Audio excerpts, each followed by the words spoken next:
movement.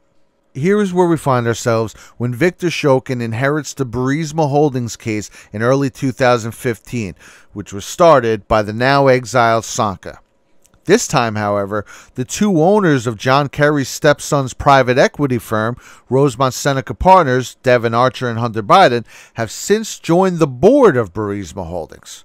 What you're about to hear is the Secretary of State John Kerry first pressuring Poroshenko to fire Shokin in December of 2015.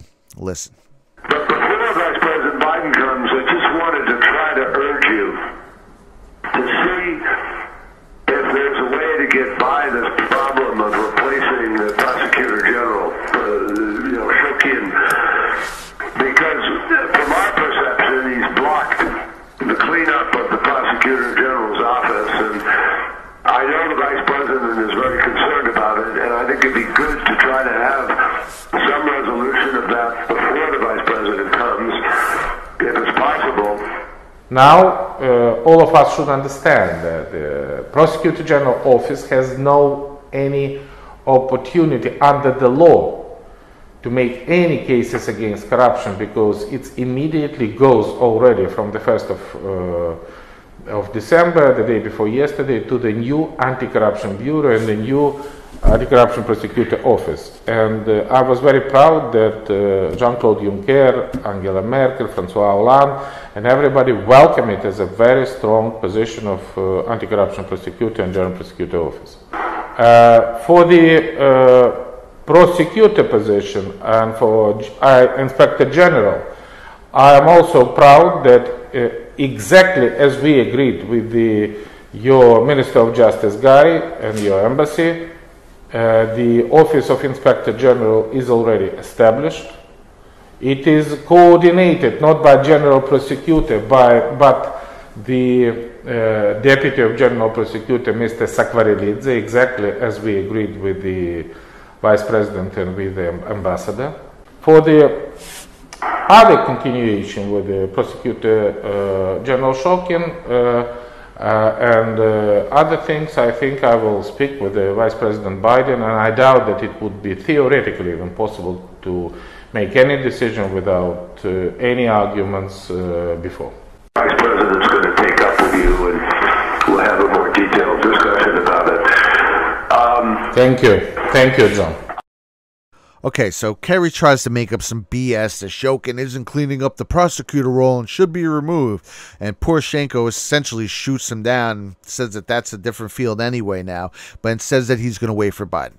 But here's where you start to see how the situation works and why they work to collapse these governments and put in more friendly people. Because now that Ukraine is essentially cut ties with Russia following the Euromaidan coup, they no longer have access to the loans they used to rely on from Russia. So now Ukraine is dependent on loans from the U.S., which affords the Obama administration the exact sort of power you're going to see Biden exhibit right here, where he refuses Poroshenko $1 billion loan guarantee unless Prosecutor Shokin is fired. Biden recounts the circumstances of said quid pro quo here. That is, I'm desperately concerned about the backsliding on the part of Kyiv in terms of corruption. They made, I'll give you one concrete example. I was, not but it just happened to be that was the assignment I got. I got all the good ones. So I got Ukraine. And I remember going over convincing our team, or others, to convincing us that we should be providing for loan guarantees. And I went over for, I guess, the 12th, 13th time to Kyiv, and I was supposed to announce that there was another $1 billion loan guarantee. And I had gotten a commitment from Poroshenko and from Yatsenyuk that they would take action against the state prosecutor, and they didn't. So they said they were walking out to press conference. I said, no, I said, I'm not going to, or we're not going to give you the $1 billion. They said, you have no authority. You're not the president. The president said. I said, call him. I said, I'm telling you, you're not getting the $1 billion. I said, you're not getting the $1 billion. I'm going to be leaving here. And I think it was, what, 6 hours? I said, I'm leaving in 6 hours. If the prosecutor's not fired, you're not getting the money. Oh, son of a bitch. Got fired. And they put in place someone who was solid. So there you have it. Right from his mouth, the world got to hear how Vice President Biden used his power of influence for personal gain in the way of removing a powerful threat to his son's company, Burisma Holdings. And now, even more damning evidence is surfaced. In this newly released audio, you will hear Vice President Biden and President Poroshenko actually working out the illegal exchange. Yesterday, I met with the General Prosecutor Shokin. Yes. And despite of the fact that we didn't have any corruption charges, we don't have any information about he doing something wrong, I especially asked him, no, it was the day before yesterday, I especially asked him to resign. As his position as a state person, and despite of the fact that he has a support in the parliament. And as a finish of my meeting with him, he promised me to give me the statement on resignation. And 1 hour ago, he bring me the written statement of his resignation. Great. And this is my second step for keeping my promises. I agree. Assuming that there is a new government and a new prosecutor general, I am prepared to do a public signing of the commitment for the $1 billion. Again, I'm not suggesting that that's what you want or don't want. I'm just suggesting that that's what we're prepared to do. And again, it wouldn't be finalized until, the IMF pieces are written. Extremely strong motivation. One of the possible candidates was leader of my fraction, Lutsenko, who is the public figure.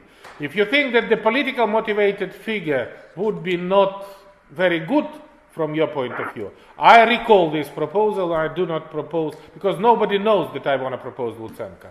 In this situation, I take all the political motivated figures out from this process. All right, well, look, let me when you and I finish speaking, let me huddle with my team, talk over what you and I just talked about. I agree with you, there is a sense of urgency here. Look, what we're doing now, I think that within last 3 weeks, we demonstrate the real great progress in the reform. We voted in the parliament 100% tariffs, despite of the fact that the IMF expected only 75%. We're launching the real reform of the state-owned enterprises. We launching reform for the prices for the medicine, removing all the obstacles. Oh, you did a lot. I agree. Hey, Mr. President, Joe Biden, how are you? Very well indeed. As usual when I hear your voice. Thank you very much. Well, you are doing very well. Congratulations on getting the new prosecutor general. I know there's a lot more that has to be done, but I really think that's good, and I understand you're working with the rod in the coming days on a number of additional laws to secure the IMF. So, but congratulations on installing the new prosecutor general. It's going to be critical for him to work quickly to repair the damage Shokin did. And I'm a man of my word. And that now that the new prosecutor general is in place, we're ready to move forward in signing that new $1 billion loan guarantee. And I don't know how you want to go about that. So there you have it. A real quid pro quo laid out in their own words, going back and forth over the course of a couple months. I mean, Joe Biden lays it out step by step over the course of these phone calls. He wanted Shokin gone. He held $1 billion over Poroshenko's head to make sure that happened. And after a couple months, It did. And who did he replace him with? Lutsenko, the prosecutor who had went after Yanukovych back in 2006 and was then subsequently jailed by him in 2012, is reinstated, and just like Biden had promised, he signs the $1 billion loan guarantee to Ukraine. 1 year later, in 2017, investigations into Burisma Holdings are completed with no charges filed. And that is how the cabal, through Soros, first destabilized Ukraine into a near civil war and then took it over, which opened the floodgates for cabal alumni such as Biden, Kerry, and others to exploit it. And how do you loot a country on a macro scale? Obviously, on a micro scale or local scale, it's looting exactly how we picture it. For example, here's some pictures of former prosecutor Sanka's mansion, which was looted right after he was forced to flee with Yanukovych. But on a macro or global scale, you don't loot stores or homes. You loot a country's natural resources. That's why they all have their family and friends hooked up with energy companies. Even the Uranium One case traces back to Clinton in Kazakhstan. But that's what seems to be happening in these countries, with Biden taking this case even a step further by grossly misusing his power as vice president for personal gain to protect one of these corrupt dealings. Now, here's Shokin breaking down how Poroshenko did it. He came to me and said, "You are a patriot of Ukraine. We need this $1 billion. We're at war, and if you are a patriot, you will close this case." My conversation with Poroshenko on this, Shokin says, was in a phone call. It was after we started seizing Burisma assets in Ukraine when Poroshenko called me and said, "Listen, this all has to stop already. Joe Biden's temper is overflowing. This seizing of Burisma assets," said Poroshenko, was the last straw. Shokin says Poroshenko then paid him a visit in his office, asking for Shokin's resignation. Shokin responded and asked, "Why do I have to go? I haven't done anything wrong. I'm doing my job. This is standard procedure. We have reason to freeze Burisma assets." And Poroshenko said, "Biden is angry about you freezing Burisma assets. I'll figure something out." All right, so there you have it. In Shokin's own words, in Poroshenko's own words, and in Biden's own words twice. Now ask yourself a question. Why isn't the news lighting Biden up over this? I mean, this is a huge story that involves a former senator confessing on tape to a major crime he committed while in the White House. And their answer is to help him get back into the White House? That doesn't seem strange to anybody. I mean, maybe that's the manipulation. Maybe the people you think you hate aren't so bad after all. Maybe your hatred is merely a result of decades of Soros-funded media. If you can control the narrative, you can control the people. And this is what he does. His Open Society Foundation funds many media outlets across all United States platforms and has for many years. And just look at the power of persuasion. 2016, right? Media created an absolute frenzy over the comments Trump had made in private about being able to grab a woman. Not that he had, just him bragging that he could and she wouldn't care. Media goes wild with anger. Public, wild with anger. Yet now you have Biden, who actually did grab a woman against her will, and this one with actual proof in the way of a phone call from the mother to Larry King years prior, lining up with her story and proving her claims. And not only is the media not losing their mind on him, but rather they're actively burying it, and social media platforms are implementing algorithms to hide posts about it. Look at the result. The same people who crucified the president for his remarks are not only admitting that they believe her, but are stating that they're going to vote for Biden anyway.